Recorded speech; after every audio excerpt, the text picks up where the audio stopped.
பிரியன் அவனோட ஃப்ரெண்டை மீட் பண்ணி ஒர்க்கை பத்தி எல்லாம் பேசி முடிச்சிட்டு, உங்க வீட்ல பொண்ணு பாத்துக்கிட்டு இருக்காங்கன்னு சொன்னா என்னாச்சு? வீட்ல பொண்ணு பாத்துக்கிட்டு தான் இருக்காங்க. ஆனா பொண்ணு வீட்ல தான் வீடு, காரு, சொத்து, பத்துன்னு நிறைய டிமாண்ட் வைக்கிறாங்க. அவங்க கேக்குறதெல்லாம் நம்ம செஞ்சு முடிக்கிறதுக்கே 30 வயசாயிருது. அப்புறம் போய் கேட்டா மாப்பிள்ளைக்கு வயசு அதிகம்னு சொல்றாங்க. இப்பெல்லாம் மேரேஜ் பண்ற ஐடியாவே கொஞ்சம் கொஞ்சமா விட்டு போய்கிட்டு இருக்குன்னு சொல்லும்போது, பிரியன் ஜெய்சுவோட போட்டோவை காமிச்சு, இவங்க என்னோட ஃப்ரெண்டு தாண்டான்னு ஜெய்சுவோட பாஸ்ட பத்தி எல்லாம் சொல்லிட்டு, உனக்கும் ஒரு பிரேக்கப் இருக்குன்னு சொன்னேன். நீங்க 2 பேரும் மீட் பண்ணா ஒரு நல்ல ஃபியூச்சருக்கு மூவ் ஆன் ஆகலாம்ல.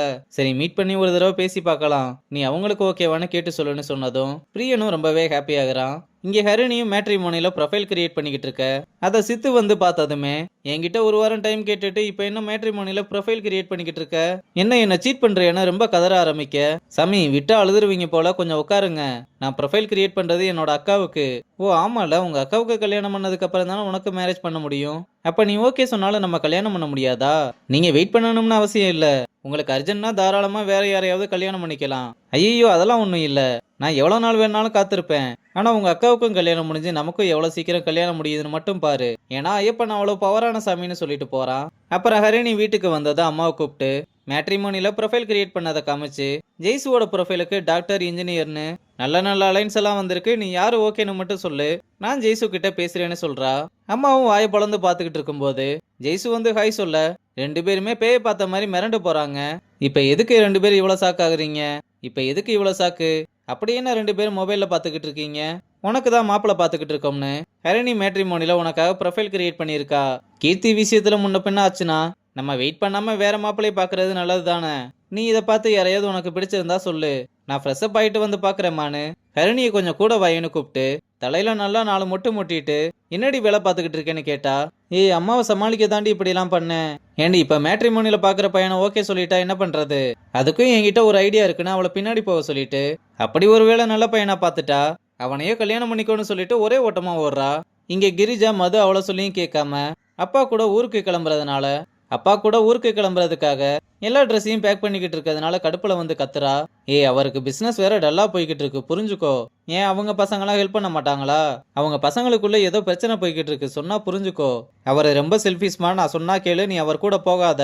செல்ஃபிஷா இருக்கிறதுனால தான் உன் பேர்ல வீடு வாங்கி கொடுத்தாரா? அதெல்லாம் சும்மா தான். அன்னைக்கு நைட்டு தங்க சொன்னோம்ல, தங்கினாரா?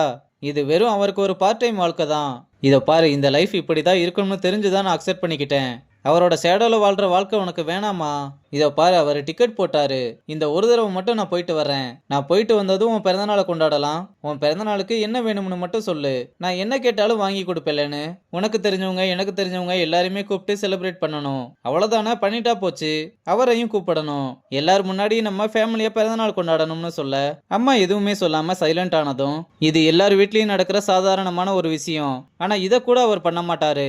ஆனா நீ அவருக்காக அவர் பின்னாடியே போறேன்னு கோவமா கிளம்புறா. இங்க நம்ம பசங்களாம் முழிச்சிருக்கத பார்த்து, என்னடி இன்னும் தூங்கலையான்னு கேட்டா, நாங்க தூங்க தாமா போறோம், நீ இங்க தூங்க போற? என்ன புதுசா கேக்குற? இங்க தான் தூங்க போறேன். இல்ல நீ அப்பா கூட போய் தூங்குன்னு 3 பேருமே சேர்ந்து சொல்ல, ஏண்டி ஆளாளுக்கு கல்யாணம் முடிகிற வரையும் தான் உங்க கூட இருக்க போறேன், அப்புறம் அப்பா கூட தானே இருக்க போறேன், அதுக்கு அவர் உன் கூட இருக்கணும்னு நினைக்கணும்லன்னு ஹரிணி புலம்ப, என்னடி வாய்க்குள்ளேயும் முடங்குறேன்னு கேட்டா, இல்லம்மா டேப்லெட் போட்டது உடனே தூங்கணும்ல, நீ இங்க படுத்தா நாங்க உன்னை டிஸ்டர்ப் பண்ணிக்கிட்டே இருப்போம்னு ஆளாளுக்கு ஒவ்வொரு காரணமா சொல்லி அம்மாவை எப்படியோ அப்பாவோட ரூமுக்கு அனுப்புறாங்க. இங்க அப்பாவும் கிரிஜாவுக்கு கால் பண்ணி நாளைக்கு காலையில 10 மணிக்கு ஃபிளைட்டு ரெடியாருன்னு சொல்லும் போது, அம்மா கதவு தட்டுற சவுண்டு கேட்டதும் நான் அப்புறம் கூப்பிடுறேன்னு காலை கட் பண்ணிட்டு வந்து திறந்து பார்த்தா, அம்மாவை பார்த்ததுமே என்னம்மா இன்னும் தூங்கலையான்னு கேட்க, இல்ல தூங்கணுங்க, அதான் இங்க வந்தேன். பசங்களாம் ரொம்ப பிஸியா இருக்காங்க, அதான் அப்பா கூட போய் தூங்க சொன்னாங்க. ஓ உன்னையும் விரட்டிட்டாங்களா? இப்பெல்லாம் வீட்டுல அவங்க வச்சது மட்டும்தான் சட்டம். பரவாயில்லைங்க, நான் ஹாலில் சோஃபால படுத்துக்கிறேன். நான் இப்போ உன்னை படுக்க வேணாம்னு சொன்னா, வா உள்ள வந்து படுன்னு சொல்லிட்டு அப்படியே நான் காலையில அகமதாபாத் வர கடை விஷயமா போறேன்னு ட்ரெஸ் எல்லாத்தையுமே பேக் பண்ணி வைக்க சொல்றாரு. அம்மாவும் சரின்னு சொல்லிட்டு ரொம்ப சந்தோஷமா படுத்து தூங்குறாங்க. அப்புறம் மறுநாள் காலையில அப்பா வாக்கிங் போயிட்டு வந்ததும், உங்களுக்கு ட்ரெஸ் எல்லாத்தையுமே எடுத்து வச்சுட்டேன்னு சொன்னதும், ஏமா 2 பேரும் ஊருக்கு போறீங்களான்னு கேட்க, இல்லம்மா நான் மட்டும்தான் அகமதாபாத் வர போறேன்.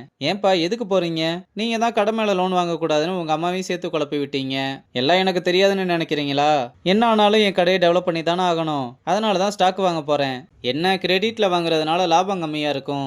உடனே ஜக்கு அகமதாபாத் வர தனியாவா போறீங்கன்னு கேட்க, டேய் கொஞ்ச நாளா நானும் பாத்துக்கிட்டு தான் இருக்கேன். கடை என்னைக்கு லாஸ்ல போக ஆரம்பிச்சதோ அன்னையில இருந்து உங்க பேச்சு நடவடிக்கை எதுவுமே சரியில்லை. ஆளாளுக்கு என்னவே கேள்வி கேட்க ஆரம்பிச்சிட்டீங்க. பா அப்படியெல்லாம் இல்லப்பா, உங்க மேல அக்கறையில தானே சொல்றான். யாரு இவனோட அக்கறை எனக்கு தெரியாதா? இத்தனை வருஷமா தனியா தானே டிராவல் பண்ணேன். எனக்கு என்ன பாத்துக்க தெரியும், நீங்க ஒன்னும் கவலைப்பட வேணாம்னு சொல்லிட்டு போறாரு. அப்புறம் அப்பாவும் கிரிஜாவும் கிளம்புறதுக்கு முன்னாடி 2 பேரும் ஒரு காஃபி ஷாப்ல காஃபி குடிச்சுக்கிட்டு ஜாலியா பேசிக்கிட்டு இருந்துட்டு கிளம்பும் போது இந்த பக்கம் கேமராவை திருப்பினா நம்ம சித்தோட அப்பா இது எல்லாத்தையுமே பார்த்துக்கிட்டு தான் இருந்திருக்காரு. இந்த விஷயம் அப்பாவுக்கு தெரிஞ்சதுனால தான் ஹரிணியை கல்யாணம் பண்ண வேணாம்னு சொல்றாரோ என்னமோ தெரியல.